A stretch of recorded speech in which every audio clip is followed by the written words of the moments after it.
U.S. President Joe Biden and his Israeli counterpart, Benjamin Netanyahu, have held their first phone call in a month amidst warnings of an imminent famine in northern Gaza. And this comes after several humanitarian organizations issued a warning stating that nearly everyone in the besieged strip is having difficulty getting enough food, with estimated 70% of people in northern Gaza facing horrible hunger. The European Union's top diplomat also blamed Israel for the crisis on Monday, saying an impending famine in Gaza was entirely man-made. The President and the Prime Minister spoke at length about Rafah today. The President explained why he is so deeply concerned about the prospect of Israel conducting major military operations in Rafah of the kind it conducted in Gaza City and Khan Yunis. First, more than 1 million people have taken refuge in Rafah. They went from Gaza City to Khan Yunis and then to Rafah. And they have nowhere else to go. Gaza's other major cities have largely been destroyed. And Israel has not presented us or the world with a plan for how or where they would safely move those civilians, let alone feed and house them and ensure access to basic things like sanitation. And joining us now to give a bit more context on this story is our international correspondent, Afua Hagan. Good afternoon from here. Glad to have you join me.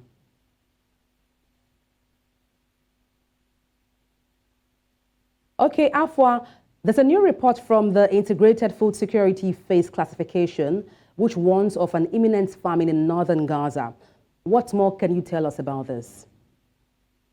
Yeah, so this is a group of organizations, including the UN and governments of several countries, that have said that the situation when it comes to hunger in Gaza is leading towards a famine. And actually, in some areas, famine is already there. In other areas, people are at category 5, and that's where they barely have enough food to eat. Now, the warnings of a famine in Gaza have been coming for many, many days now, and it looks as if famine is already there. You have children who have been dying from hunger already. You have women in Gaza who are saying that they have less than one meal a day and that they're trying to give all their food to their children. And if you have famine in this area, that only adds to the humanitarian disaster, which is already unfolding across Gaza, but particularly in Rafah city, where you have so many people packed into this small, tight area. They're usually home to about 250,000 people, now has about 2.3 million people in it. And when you couple that with the fact that resources are not getting into that part of the country, that aid is really, really faltering at the border. You know, Gaza needs about 500 trucks of aid a day. That's what it was getting before October 7th. And now it's getting about 90 or even less trucks a day. There has been aid that will be sent via ship, and that will land at the port that America is building at the moment. But that is also taking its time, which means that the toll on civilians in Gaza is increasing every day. And it's thought if the assault on Rafah goes ahead, then a number of people that will be in that category 5, and that is the category of they have barely enough food to eat, will double. And probably about half of the people in Gaza, so that's about 1.15 million or so, will be in that category 5 of barely enough food to eat, while the rest of the country slips into famine. Well, Afua, we've seen reports of the death of a key Hamas figure. I'm wondering what impact this will make on the ongoing conflict. That's right. So this was the deputy leader of Hamas by the name of Marwan Issa. He died in an Israeli airstrike. That's according to a White House official. Now, Hamas have not confirmed or denied that this has happened. He's thought to be one of the architects of the attack that happened in Israel on October 7th. Now, Israeli media sources have reported that Mr. Issa was killed in an airstrike that was aimed at a tunnel complex. Gaza is famous for having these underground tunnel complexes. That's thought to be one where Hamas leaders hide, and also where some of the hostages might be being held as well. And so he was killed in an airstrike that was aimed at one of those tunnels. Now, he is the deputy commander leader of Hamas's military wing, one of Hamas's most wanted men, and like I said, one of the architects of that attack on October 7th. Now, he was detained by the Palestinian Authority in 1997 until the start of the Second Intifada in the year 2000, and then he was released in a prisoner swap. But yes, it's thought that he has been killed in that airstrike. Well, regarding the imminent famine in Gaza, like you rightly elaborated upon, and also the assault on Rafah, I'm wondering, what is Israel saying in relation to this?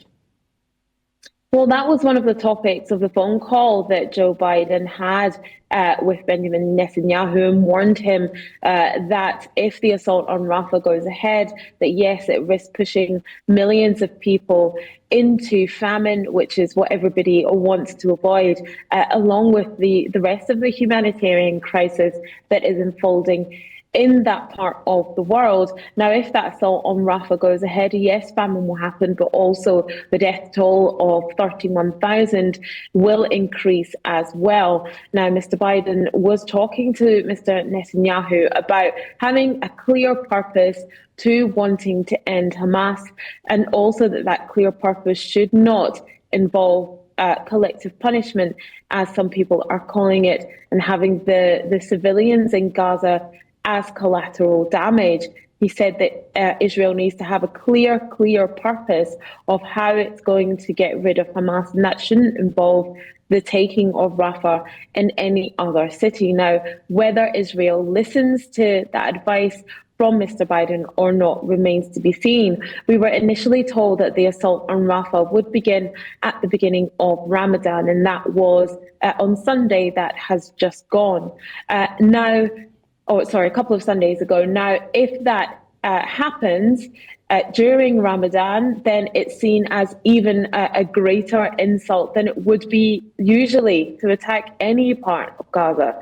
But Ramadan is usually quite a hotbed time in this part of the world. And so, yes, we were told that the assault will come on the 10th of March. It hasn't come, which lots of people are grateful for, but that means that it could be imminent at any time. And like I said, the 2.3 million people in Gaza at the moment, well within that humanitarian crisis, not getting enough aid and being pushed into famine. Now, whether, like I said, President Biden has said enough to perhaps pause that assault on Rafah remains to be seen. Well, thank you so much for bringing context to this, war happening between Israel and Hamas. We'll connect with you pretty soon, I believe. Thank you so much, Afua Hagan, our international correspondent.